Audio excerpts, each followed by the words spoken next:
शहराच्या अनुषंगाने काही महत्त्वाचे विषय आपल्यासमोर मांडायचे होते आणि आपल्या माध्यमातून नागरिकांपर्यंत मांडायचे होते। महायुती सरकारने साधारण 330 कोटी रुपयाच्या 2 योजना आपल्या धाराशिव शहरासाठी मंजूर केलेल्या आहेत। आपल्याला कल्पना असेल की अमृत 2.0 मधनं 180 कोटीची आपली एक योजना आहे। आपल्या शहराचा पाणी पुरवठा जो आहे तो अजून सक्षम करण्याच्या अनुषंगाने आणि 24/7 जे आपल्याला पाणी धाराशिव शहरात द्यायचं आहे त्याच्या अनुषंगाने ती योजना आहे। आणि नगरोत्थानच्या माध्यमातून 154 कोटीची योजना आहे, अंदाजे 25 किलोमीटर लांबीचा रस्ता।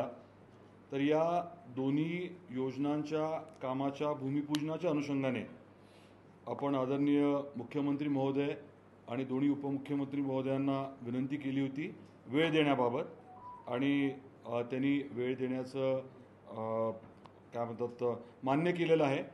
आणि लवकरच त्या अनुषंगाने आपल्या धाराशिव शहरामध्ये आपण कार्यक्रम घ्यायचं ठरवलं आहे।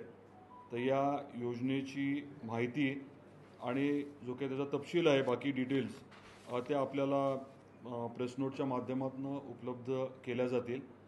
पण आपल्या माध्यमातून लोकांपर्यंत मला हे पोचवायचं होतं की ह्या दोन्ही योजना राबवण्यासाठी आपण जे काही इतके दिवस प्रयत्न केले होते त्याचा आता उपयोग होतोय आणि दोन्ही योजना व्यवस्थित कार्यान्वित झाल्यानंतर आपल्या धाराशिव मधल्या नागरिकांना निश्चित त्याचा फायदा होणार आहे। एक तर पाण्याच्या बाबतीमध्ये उजनीवरनं आपण जे पाणी आणतोय ते स्वाभाविकच खूप महाग पडतं, आणि ओरिजिनलीच आपण जेव्हा उजनीवरनं पाणी आणलं होतं तेव्हा असं ठरलं होतं की काही ठराविक परिस्थितीमध्ये रोज तिथनं पाणी आणायचं।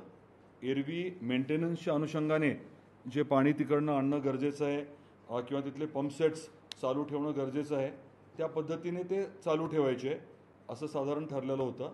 आणि आपण स्वाभाविकपणे पाणी जिथे उपलब्ध आहे जवळ, तेरणा आहे, रुईभर आहे, इतर आपले जे सोर्सेस आहेत ते वापरणं आवश्यक होतं, कारण आपला विजेचा खर्च आणि अनुषंगिक देखभाल दुरुस्तीचा खर्च जो आहे तो उजनीवरनं खूप जास्त होतो, तो काही परवडण्यासारखा निश्चितच असू शकत नाही।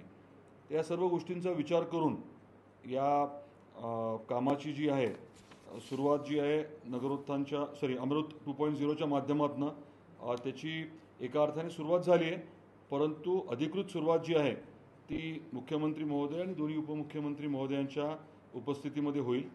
नगरोत्थानच्या बाबतीमध्ये आपल्याला कल्पना आहे की हे टेंडर होऊन बरेच दिवस झाले होते, काही प्रशासकीय विषय होते, ते प्रशासकीय विषय जे आहेत ते आता साधारण क्लिअर झालेले आहेत आणि त्याच्यामुळे ते 154 कोटीचं जे काम आहे साधारण 25 किलोमीटरचं ते देखील लवकरच सुरू होणार आहे। आणि महायुती सरकारचे मी धाराशिवकरांच्या वतीने मनापासून आभार व्यक्त करतो आणि लवकरच काम सुरू होईल अशी अपेक्षा देखील व्यक्त करतो। आपल्याला या बाबतीत काही प्रश्न विचारायचे असतील तर जरूर आपण विचारावे।